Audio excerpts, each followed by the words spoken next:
आदाब, नमस्ते। मैं जफर खान जेडो में आपका इस्तेमाल करता हूं। जैसे कि आप जानते हैं, अब इस वक्त जुबली हिल्स बाई इलेक्शन चल रहा है। ये बाई चांस इलेक्शन है। अब इसमें तो हर पार्टी अपना जोर लगा रही है। ऐसे में हमारे साथ इस वक्त मुलाकात हुई है हमारे साबिका होम मिनिस्टर साहब जनाब महमूद अली साहब।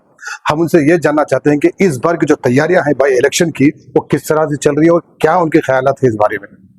जी साहब। सबसे पहले आपके सामईन को मेरा सलाम अर्ज करता हूँ। वालेकुम सलाम। जफर भाई का मैं शुक्रिया अदा करता हूँ कि आज मुझे इंटरव्यू लिया जा रहा है, बोलने का मौका दिया जा रहा है। जज़ाकल्लाह। ये इलेक्शन गोपीनाथ साहब के देहांत की वजह से इलेक्शन आया। जी। ऑलरेडी सारे तेलंगाना में, हैदराबाद सराउंडिंग में और रंगारेड्डी में बड़ी मेजॉरिटी से हम लोग जीते थे। जी सर। मगर गोपीनाथ साहब की तबीयत बीच में कुछ खराब होने की वजह से जी सर। किडनी का प्रॉब्लम आया था, उनका देहांत होगा। जब से कुछ दिन 2-3 महीने से 4 महीने से इलेक्शन का एक माहौल चल रहा है जी। और काफी केसीआर साहब ने सर्वे करवाया पूरे जोबली हिल के अंदर। सर्वे में बात लोगों ने खुद कही जी। कि गोपीनाथ साहब बहुत अच्छा काम किए हैं। अगर उनकी अहलिया को टिकट दिया जाए, एक बेवा औरत की मदद भी हो जाएगी और लोगों औरत पहले से उनके जमाने में काम करते हुए आई है। जी। सीएम साहब ने जो फैसला जो लिया है वो अपनी मर्जी से नहीं लिया, बल्कि जोबली हिल के आवाम की मर्जी से लिया है। खासतौर से महिलाओं में बहुत जोश पाया जाता है। जी। महिला जो काम करती है, लोगों की हमदर्दी हासिल करती है और जिस तरीके से अपनी प्रैक्टिकल जिंदगी में बहुत मेहनत करती है जी सर। जिंदगी को खुशहाल बनाने के लिए, अपने बच्चों की तरबियत के लिए। जी सर, हुकूमत आके 22 महीने हो चुके हैं जी। तो इस 22 महीने में आपको क्या बदलाव नजर आया और आप क्या नजर रखे हैं इस पर आप? मुझे तो देखिए, कांग्रेस यहाँ पर 50 साल से ज्यादा हुकूमत की है। जी। मानिए जो 22 महीने है ना, जी। सबसे भयानक दौर गुजरा है कांग्रेस का। एक तो वो जो इख्तियार में है ना, जी। वो पूरे के पूरे झूठे वायदे कर कर आवाम को धोखा देकर, सबसे पहले कर्नाटक में वो अपना हरबा इस्तेमाल किए, आवाम के साथ धोखा दिया गया। उसी के साथ तेलंगाना में भी इलेक्शन आया। तेलंगाना में भी आकर खासतौर से हमारे बहनों से बड़े वायदे किए, अरे आपको हर घर में 2500 रुपये पेंशन दिया जाएगा। इस शादी मुबारक स्कीम में औरतों के लिए बहुत जरूरी स्कीम है ये। उसमें केसीआर साहब ने 1 लाख रुपए दे रहे थे, इन्होंने कहा कि 1 लाख के अलावा 1 तोला गोल्ड भी आ जाएगा। स्कॉलरशिप बच्चों के लिए, खास तौर से तमाम बच्चों के लिए जो मैट्रिक पास करते हैं उन्हें 10,000 दिया जाएगा। इंटरमीडिएट डिग्री करने पर 20,000 और 50,000 दिया जाएगा। पोस्ट ग्रेजुएशन पर 1 लाख रुपए दिया जाएगा और पीएचडी करने पर 5 लाख रुपए दिया जाएगा।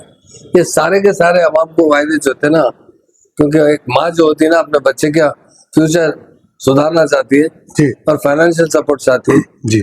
जिस तरीके से सारे अवाम को तेलंगाना के धोखा दिया गया, उसी तरह जोबली हिल के अवाम के साथ भी धोखा हुआ है। सर, माइनॉरिटी मिनिस्टर को लेकर भी काफी टाइम लग गया इसको डिसीजन लेने में। इस बात पे आपका क्या ख्याल है सर? आप सब अच्छा जानते हैं, आप एक जर्नलिस्ट है जी। ये भी एक अवाम के साथ धोखा है। जी सर। ये तो जोबली हिल के अवाम का मैं शुक्रिया अदा करता हूँ।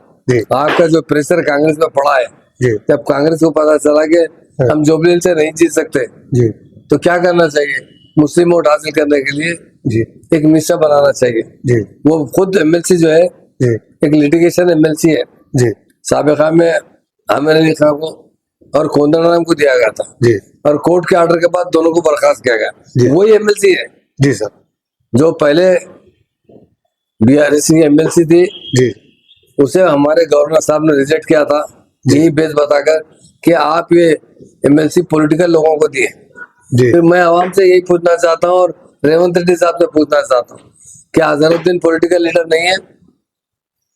फिर उनका नाम दिया गया, अभी वहां से अप्रूवल नहीं आया, उनको ओथ दिला दिया गया। ये सिर्फ इलेक्शन में जीतने के टैक्टिक्स के तौर पर किया गया। मगर जोबली हिल की आवाम अच्छी तरह जानती है, ये कांग्रेस पार्टी शुरू से धोखा देते आई है। जी सर। जब वो 50 से हुकूमत की, कभी भी मुसलमानों के बारे में सोचा नहीं। जी। और आज मुस्लिम वोट लेने के लिए अजहरुद्दीन साहब को वोट दिया गया। जी सर। अब देखिए क्या होने वाला है, कोर्ट का क्या फिर फैसला आएगा। जी। कि फिर इलेक्शन के बाद फिर से उनकी एमएलसी कैंसिल हो जाएगी। जी। तो फिर क्या होगा, ये मैं पूछना चाहता हूँ रेवंत रेड्डी साहब। सर, ये एक कॉन्स्टिट्यूंसी का एक इलेक्शन हो रहा है, लेकिन हर पार्टी ऐसा जोर लगा रही है कि एक स्टेट लेवल इलेक्शन हो रहा है जैसे क्यों ऐसा हो रहा है सर सभी पार्टियों के? देखिए, ये इलेक्शन जीतना कांग्रेस को बहुत मुश्किल नजर आ रहा है। जी वो बड़ी एडी चोटी की जोर रखा रहे हैं। तकरीबन 6 फुल डिविजन है, एक में 50% लोग हैं, क्योंकि रेवंत रेड्डी का भी एक माहौल बन रहा है। कांग्रेस के लोगों में खुद इख्तलाफ पाया जाता है, माइनॉरिटीज में इख्तलाफ पाया जाता है, लीडर्स में, कि बड़े बड़े सीनियर लीडर कई बार इलेक्शन लड़ने वाले, बरसों से कांग्रेस का साथ देने वाले, ऐसे लोगों को छोड़कर अजहरुद्दीन को टिकट दिया जी। गया, उनमें इख्तलाफ है। जी और रेवंत रेड्डी से कांग्रेस के पूरे मिनिस्टरों में इख्तलाफ है।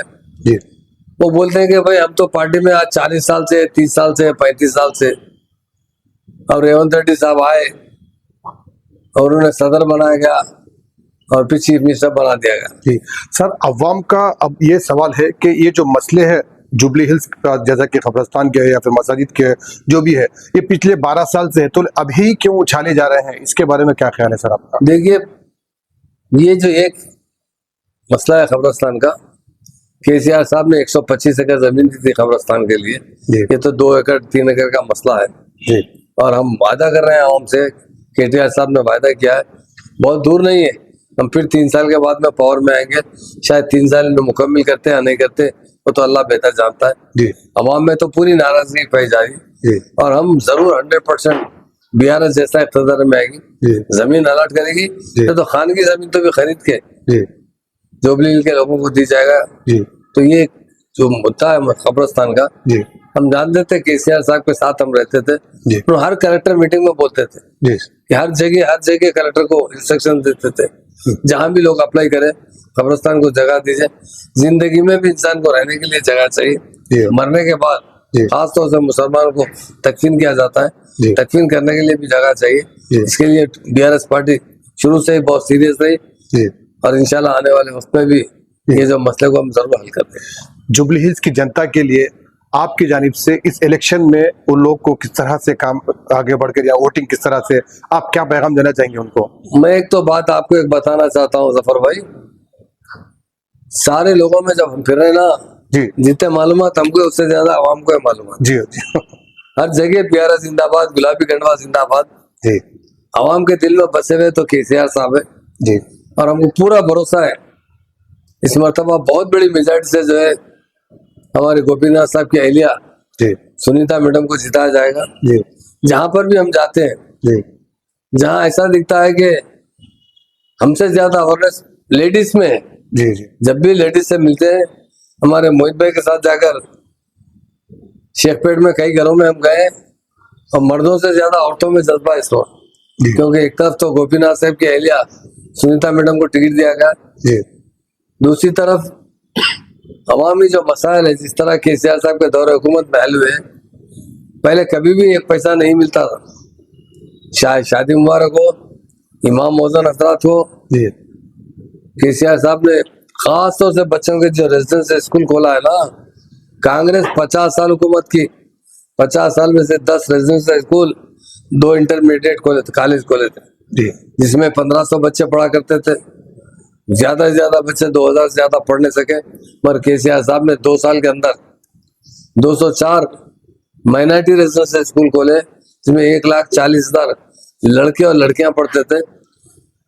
68,000 तो लड़कियां पढ़ा करते थे। जी कि इतना बड़ा दिल रख के लोगों के इंतजाम करना एक महान और महात्मा लीडर केसीआर साहब ने पूरा किया है, उनका हम शुक्रिया भी अदा करते हैं। क्योंकि केसीआर साहब ने तेलंगाना बनने के साथ ही पूरे तेलंगाना का सर्वे करवा था, 1 दिन का सर्वे। जी उस सर्वे में जब बात दिखा कि मुसलमान तालीम से बहुत पीछे है, केसीआर साहब ने प्लान किया, मुस्लिम इतने गरीब बात जगह कि अपने बच्चों को ले जाकर स्कूल छोड़ना, स्कूल छूटने के बाद उन्हें लाने के लिए उनके पास कोई आदमी नहीं है। जी सर तो उन्होंने सोचा कि हम इन्हें रेजिडेंशियल स्कूल में रखकर तालीम देंगे। जी अपोजिशन लीडर्स को बुलाया, बात किया, जी और केसीआर साहब बहुत जिद से कहे। अपोजिशन में कुछ लोग जो है कहे कि साहब लड़कियां नहीं पढ़ सकते, लड़के हॉस्टल में नहीं रह सकते। केसीआर साहब ने कहा कि 10 मर्दों को तालीम देना, एक औरत को भी तालीम देना उतना जरूरी है। जी औरत घर संभालती है, बच्चों की तरबियत देती है, बच्चों को पढ़ाती है।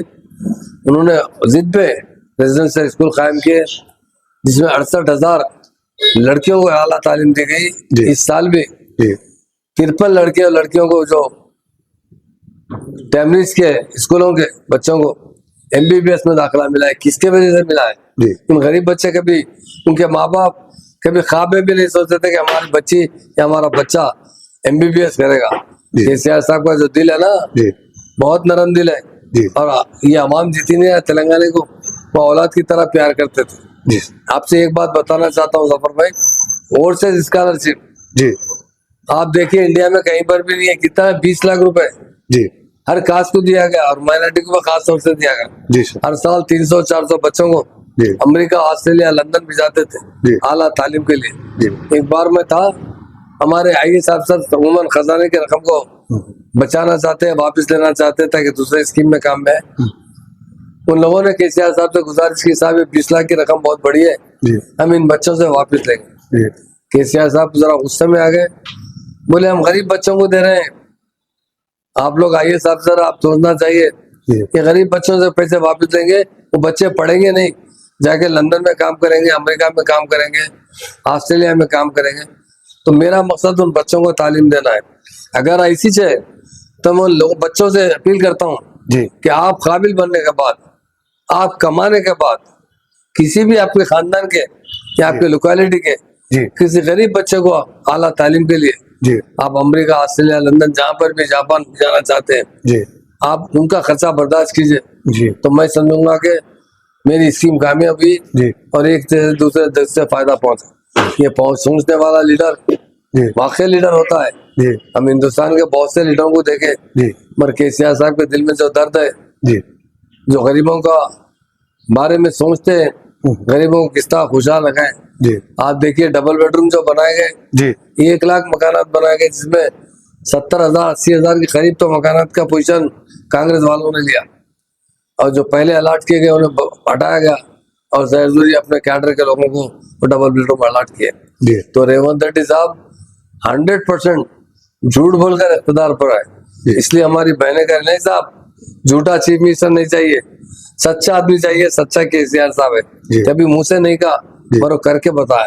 जी। ये केसीआर खास तौर से एक बात बताता हूँ जफर भाई, 1948 से लेकर 2014 तक फिजादात होते रहे, जी फिर 2014 में किधर गायब हो गए।